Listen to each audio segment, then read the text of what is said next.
E se eu te dissesse que uma das mortes mais brutais da Bíblia foi cometida por uma mulher com um martelo e uma estaca de barraca? Enquanto os homens guerreavam no campo de batalha, uma dona de casa transformou sua tenda num cenário de vingança divina. Mas será que Jael foi uma heroína de Deus ou uma assassina fria e calculista? A resposta pode te surpreender. Estamos em 1125 a.C. Israel está sob o jugo opressor de Jabim, rei de Canaã, há 20 anos. Seu general, Sísera, comanda 900 carros de ferro, a arma mais letal da época antiga. Imagine tanques de guerra modernos dominando populações indefesas. Era esse o terror que Israel vivia. O povo clamava por libertação. E Deus escolheu uma profetisa chamada Débora para julgar Israel. Mas aqui está o primeiro choque. Numa sociedade patriarcal, Deus coloca uma mulher no comando. Débora não apenas julgava disputas, ela comandava exércitos. Ela convoca Baraque e profetiza: Deus entregará Sísera nas mãos de uma mulher. Baraque pensa que ela está falando de si mesma. Mas o destino preparava algo muito mais dramático. Uma mulher comum, longe do campo de batalha, seria o instrumento da maior virada militar de Israel. O nome dela? Jael. E sua arma não seria espada, mas algo que ela usava todos os dias. Para entender a magnitude do que Jael fez, você precisa conhecer o mundo em que ela vivia. Os queneus, povo de Jael, eram ferreiros nômades, neutros nas guerras regionais. Seu marido, Eber, havia se separado de seu clã e estabelecido aliança com Jabim, o opressor de Israel. Imagine a situação. Jael vivia numa zona cinzenta perigosa. Seu povo tinha laços históricos com Israel. Eram descendentes de Jetro, sogro de Moisés. Mas seu marido havia escolhido o lado dos opressores, provavelmente por interesses comerciais. Afinal, ferros de guerra davam muito lucro. Sísera não era um general qualquer. Ele aterrorizava Israel há 2 décadas. Suas táticas eram brutais. Historiadores descrevem que comandantes como ele usavam os carros de ferro não apenas para a guerra, mas para subjugar populações inteiras, esmagando literalmente qualquer resistência. Quando Débora e Baraque finalmente reuniram 10.000 homens para enfrentar Sísera, parecia suicídio. Era infantaria contra tecnologia militar superior. Mas Deus tinha um plano que ninguém imaginava. Ele usaria a própria natureza. Uma tempestade torrencial transformou o vale em lama. Os poderosos carros de ferro, antes invencíveis, ficaram atolados. O exército de Sísera entrou em pânico. Foi um massacre, mas não do lado que todos esperavam. Sísera vê seu exército sendo aniquilado. O general mais temido de Canaã faz algo impensável. Ele foge. Abandona seus soldados, desce de seu carro de guerra e corre a pé. Um homem acostumado ao poder absoluto agora corre por sua vida como um fugitivo comum. Por que ele escolheu a tenda de Jael? Estratégia militar básica. Eber, marido de Jael, era aliado de Jabim. A tenda era território neutro, longe do campo de batalha. Sísera calculou que ali estaria seguro. Ele estava procurando refúgio entre amigos. Mas havia um detalhe que Sísera desconhecia. As lealdades de Jael não eram as mesmas de seu marido. Enquanto Eber negociava com opressores, Jael carregava a memória de um povo que conhecia o Deus de Israel. O sangue queneu que corria em suas veias lembrava de Moisés, de libertação, de justiça. Quando Sísera se aproxima, exausto e desesperado, Jael faz algo surpreendente. Ela sai da tenda para recebê-lo. Entre, meu senhor, entre aqui, não tenha medo, ela diz com voz acolhedora. Imagine a cena. Uma mulher convidando o assassino de seu povo para dentro de sua casa. Sísera entra, ele pede água, Jael dá leite. Uma bebida que na cultura antiga era símbolo de hospitalidade e confiança. Ela o cobre com um cobertor. Ele dá ordens: fique na entrada. Se alguém perguntar se há um homem aqui, diga que não. Você consegue perceber a tensão? Comente o que você acha que Jael estava pensando nesse momento. E se você está gostando dessa história, deixe o like para eu saber. Sísera adormece. Após anos comandando exércitos, após um dia de batalha catastrófica e uma fuga exaustiva, ele finalmente relaxa. O general acredita estar seguro.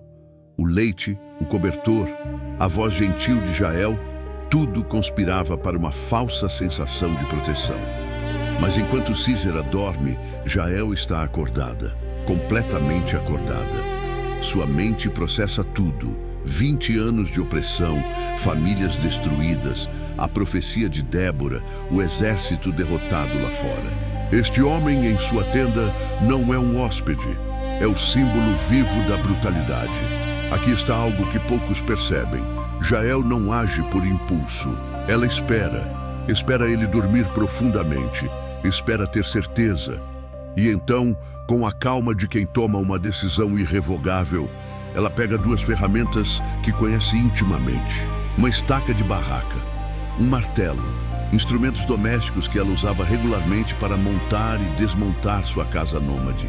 Ela sabia exatamente como cravar aquelas estacas no chão duro. Sabia a força necessária, sabia o ângulo correto. O texto bíblico é clinicamente preciso. Jael tomou uma estaca da tenda e um martelo, chegou silenciosamente até ele e cravou a estaca na têmpora dele, atravessando até o chão. Um golpe, certeiro, fatal. A têmpora é um dos pontos mais vulneráveis do crânio humano. Jael não errou, não hesitou, não precisou de segundo golpe. Vamos pausar aqui porque esse momento é perturbador. Estamos falando de uma cena violenta, gráfica, brutal. E está na Bíblia. Isso incomoda muitas pessoas, e com razão. Como reconciliar um ato tão sangrento com um Deus de amor? Primeiro, contexto cultural. No mundo antigo, hospitalidade era sagrada, e violá-la era considerado um dos piores crimes. Sísera confiou em Jael. Ela quebrou essa confiança da forma mais violenta possível. Para alguns estudiosos, isso a desqualifica como heroína. Mas outros argumentam: Sísera não era um hóspede inocente, era um criminoso de guerra. 20 anos de terror. Quantas mulheres israelitas haviam perdido maridos e filhos para seus carros de ferro? Quantas famílias destruídas? Sob essa ótica, Jael executou justiça, não cometeu assassinato. Há ainda uma camada mais profunda: o papel da mulher. Numa sociedade onde mulheres eram invisíveis na guerra, Deus usa especificamente mulheres, Débora e Jael, para derrotar o opressor. Isso não é acidente, é um padrão bíblico. Deus escolhe os fracos para envergonhar os fortes. Pense na ironia. Sísera, comandante de 900 carros de guerra, é morto por uma dona de casa com ferramentas domésticas. O guerreiro morre não em batalha gloriosa, mas dormindo, vulnerável numa tenda. Sua derrota é completa e humilhante. O texto não romantiza a violência. Ele a apresenta crua, sem filtros, e nos força a confrontar questões difíceis sobre justiça, guerra e o caráter de Deus. Baraque está perseguindo Sísera. Ele chega à tenda de Jael procurando o general fugitivo. E aqui acontece uma das cenas mais cinematográficas da Bíblia. Jael sai da tenda e diz: "Venha, vou mostrar o homem que você procura." Imagine o que Baraque vê quando entra. O general mais temido de sua geração está ali, morto, com uma estaca atravessando sua cabeça até o chão. E quem fez isso? Não foi um guerreiro experiente, foi uma mulher que ele nem conhecia. A profecia de Débora se cumpre com precisão cirúrgica. A glória desta vitória não será sua, Baraque, pois o Senhor entregará Sísera nas mãos de uma mulher. Todos pensaram que ela falava de si mesma, mas Deus tinha Jael preparada. A notícia se espalha. Israel vê que o impossível aconteceu. O opressor foi derrotado. E não apenas derrotado, humilhado. morto por quem eles menos esperavam, da forma menos esperada, no lugar menos esperado. Débora e Baraque compõem um cântico celebrando a vitória. E em Juízes 5:24 está escrito: Bendita seja entre as mulheres Jael, esposa de Éber, o queneu, bendita seja entre as mulheres que habitam em tendas. Jael é chamada de bendita, abençoada. Isso é significativo. A Bíblia não está sendo neutra, está celebrando o seu ato. Para o autor bíblico, Jael é heroína, não vilã. E você, o que acha? Jael foi heroína ou assassina? Comenta aí sua opinião. E compartilha esse vídeo com alguém que gosta de histórias bíblicas que não são contadas. O que a história de Jael nos ensina sobre Deus? Essa é a pergunta que atravessa séculos. Teólogos, pastores e estudiosos debatem o significado desse episódio até hoje. Primeiro, Deus trabalha através de pessoas improváveis. Jael não era profetisa como Débora, não era guerreira, era esposa de um homem que havia traído Israel. Mas Deus viu nela algo que ninguém mais via: coragem e senso de justiça. Segundo, Deus não está limitado por nossas expectativas de gênero. Numa cultura patriarcal extrema, Ele escolhe especificamente mulheres para derrotar o opressor. Isso desafia estruturas de poder. Isso diz que valor humano não depende de força física ou posição social. Terceiro, justiça divina é complexa. Não é simples nem sempre confortável. Císera representava 20 anos de opressão, tortura e morte. Sua eliminação trouxe paz para uma nação inteira. O texto diz que a terra teve descanso por 40 anos após esses eventos. Mas aqui está o incômodo. Deus poderia ter escolhido outro método? Sim, Ele é Deus. Mas Ele escolheu trabalhar através de decisões humanas, em contextos humanos, com todas as suas complexidades morais. A história de Jael não nos dá respostas fáceis. Ela nos força a confrontar a realidade de que vivemos num mundo caído, onde justiça às vezes é violenta, onde escolhas são difíceis e consequências são permanentes. A história de Jael não existe isolada. A Bíblia tem outros relatos de mulheres que mataram por causa de Deus ou de Israel. E as diferenças são reveladoras. Judite, nos livros apócrifos, seduz e decapita Holofernes para salvar seu povo. Mas Judite usa sedução deliberada. Ela se embeleza, planeja a aproximação. Jael não. Ela age quando a oportunidade surge, sem sedução ou planejamento prévio aparente. Débora ordenou a guerra, mas não matou pessoalmente. Ela foi a estrategista, a líder espiritual. Jael foi a executora. Uma planejou, a outra executou. Juntas, elas formam um retrato completo de libertação. Há também Abigail, que evitou o derramamento de sangue através de sabedoria e diplomacia. Esther salvou seu povo através de influência política. Ruth, através de lealdade e trabalho. Cada mulher bíblica usa diferentes dons em diferentes contextos. O que torna Jael única é a brutalidade física de seu ato. Ela não usou palavras, influência ou estratégia à distância. Ela usou um martelo. Suas mãos ficaram manchadas de sangue. E talvez seja exatamente por isso que sua história incomoda tanto. É fácil celebrar vitórias limpas, diplomáticas. É difícil celebrar uma mulher com sangue nas mãos. Mas a Bíblia não nos deixa escapar dessa realidade. O mundo em que Jael vivia era brutal. Libertação custava sangue. E Deus escolheu não remover seu povo dessa realidade, mas trabalhar através dela. O que uma história de 3.000 anos sobre uma mulher matando um general tem a nos dizer hoje? Mais do que você imagina. Primeiro, coragem não espera condições perfeitas. Jael não tinha exército, não tinha treinamento militar, não tinha autorização de ninguém. Ela viu uma oportunidade de fazer justiça e agiu. Quantas vezes deixamos de agir porque esperamos condições ideais? Segundo, Deus usa quem está disponível, não quem está qualificado. As credenciais de Jael eram zero. Seu marido estava do lado errado. Ela era mulher numa sociedade machista. Era estrangeira em relação a Israel. Mas ela estava ali, naquele momento, e escolheu o lado da justiça. Terceiro, libertação. Às vezes é desconfortável. Queremos salvação bonita, limpa, sem complicações morais. Mas o mundo real é bagunçado.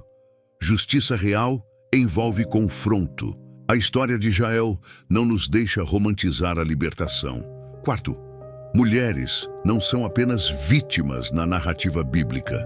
Elas são agentes de mudança, tomadoras de decisão, executoras de justiça. A Bíblia constantemente subverte expectativas culturais sobre o que mulheres podem ou não fazer. Para mulheres hoje que enfrentam opressão, abuso ou injustiça, a história de Jael diz: você não é impotente. Para homens diz: não subestime quem Deus pode usar. Para todos nós, Deus trabalha de formas que desafiam nossa teologia confortável. Essa história mudou sua perspectiva sobre algo? Conta nos comentários. E se inscreve no canal para mais histórias bíblicas que você nunca ouviu na igreja. Então, voltando à pergunta inicial, Jael foi heroína ou assassina? A resposta bíblica é clara: heroína. Ela é celebrada, abençoada, louvada em cântico. Seu ato trouxe 40 anos de paz, mas a resposta completa é mais complexa.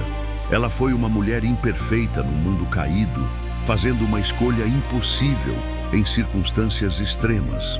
Foi alguém que Deus usou apesar de, ou talvez por causa de, suas imperfeições. A história de Jael nos ensina que Deus não está confinado às nossas caixinhas teológicas. Ele trabalha através de reis e mendigos, profetas e prostitutas, guerreiros e donas de casa.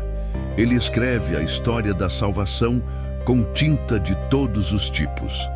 3.000 anos depois, ainda estamos debatendo se Jael fez o certo. E talvez essa seja exatamente a intenção.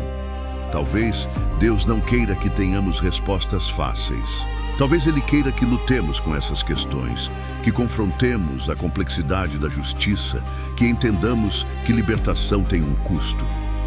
O que sabemos com certeza: Israel foi libertado. O opressor foi derrotado. E uma mulher comum se tornou lenda. Jael, a mulher que matou um general com uma estaca, nos lembra que Deus pode usar qualquer um, de qualquer forma, para cumprir seus propósitos. E talvez, só talvez, Ele queira usar você também. Não necessariamente com um martelo e estaca, mas com os dons e ferramentas que você já tem. A pergunta é: quando a oportunidade chegar, você terá a coragem de Jael? Segredos da Bíblia, histórias que você nunca esquecerá.